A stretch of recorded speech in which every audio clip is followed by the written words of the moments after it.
ya, dimulai dari sini. Hai, kenalin aku Pita. Hai, kenalin aku Sophia. Hai, kenalin aku Raisa. Hai, kenalin aku Hisan. Dan aku Suarsi. Jadi kali ini kita akan membahas terkait dengan organisasi yang paling keren banget yang jadi tonggak Pergerakan Nasional Indonesia. Kira-kira ada yang tahu nih? Sarekat Islam gak sih? Ya, betul sekali. Jadi, Sarekat Islam itu awalnya Bukan organisasi politik, tapi organisasi dagang. namanya dulu Sarekat Islam.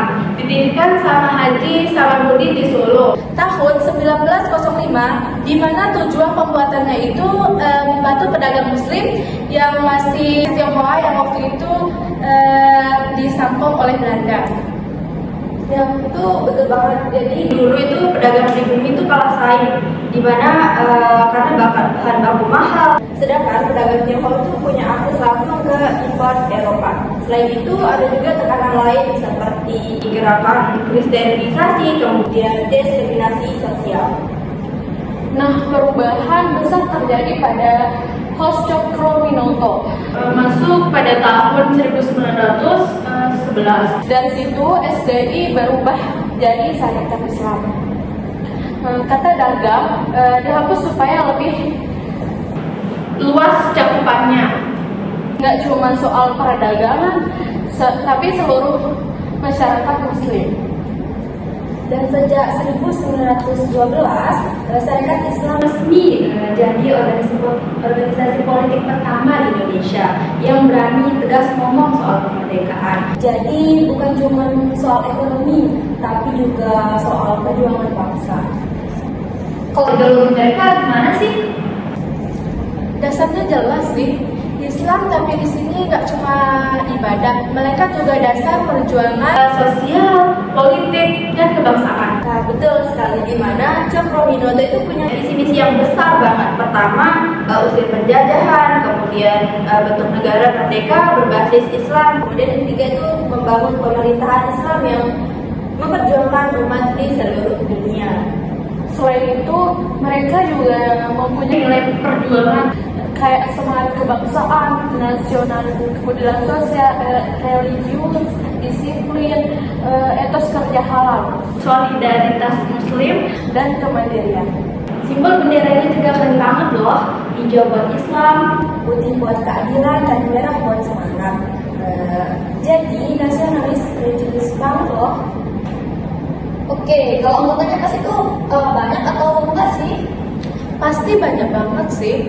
Dari awalnya cuma di Solo, terus tahun 1911 di Surabaya udah 6.000 anggota. tahun 1915 bayangin udah tembus 3 juta anggota dan 50 cabang se-Nusantara.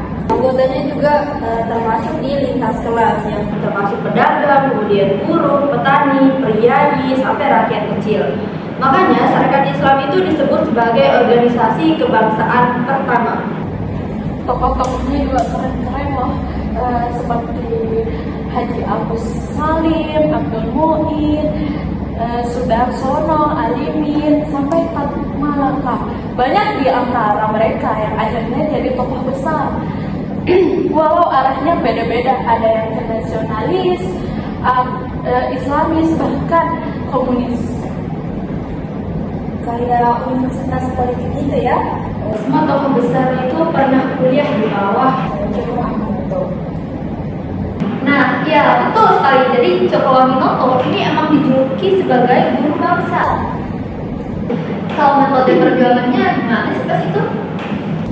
Metode perjuangannya yaitu awalnya ekonomi, tapi berkembang ke sosial, agama, maupun politik. Mereka juga ikut di Volkskrant, di mana mereka tuh sering bikin kongres nasional. Jadi perjuangannya itu lebih konstitusional, damai, kemudian menjadi organisasi massa dan dakwah. Kalau dibandingin dengan Indispat Dan Sarekat Islam Indispat lebih radikal, tapi Sarekat Islam lebih moderat dan religius. itu Indispat pakai propaganda keras, terus Sarekat Islam lebih ke pendidikan dan dakwah. tapi dua-duanya itu sama-sama penting buat lahirnya nasionalisme. Kalau menurut kalian nih, kelebihan dan kekurangan syarikat Islam itu apa sih? Kelebihannya yaitu jelas, bisa kumpulin jutaan anggota, bikin kongres nasional, dan pelopor kesadaran politik. Dari saya tuh ada kelemahannya. Yang pertama itu gampang pecah, di mana ada syarikat Islam putih, kemudian ada syarikat Islam merah, Dan dipengaruhi oleh ideologi komunis. Terus juga masih terpusat di Jawa, belum sebagai nasional. dan sangat bergantung sama tokoh karismatik kayak Jokro. Begitu beliau nggak ada, organisasi itu jadi lemah. Oke, jadi kita bisa simpulin ya, kalau syarikat Islam itu lahir dari masalah ekonomi, berkembang jadi organisasi politik, dan akhirnya jadi pionir pergerakan nasional. Menurut saya sih pelajaran pentingnya yaitu persatuan umat bisa jadi kekuatan besar. Kalau dari saya itu semangat juang syarikat Islam itu relevan banget sampai sekarang. Saya kagum sama cara perjuangannya. Yang damai tanpa terpengaruh besar. Dan menurut saya sih syarikat Islam itu batu yang penting buat menuju kemerdekaan di Indonesia. Semoga obrolan kita bermanfaat ya, teman-teman. Semoga bermanfaat untuk semua. Yeay.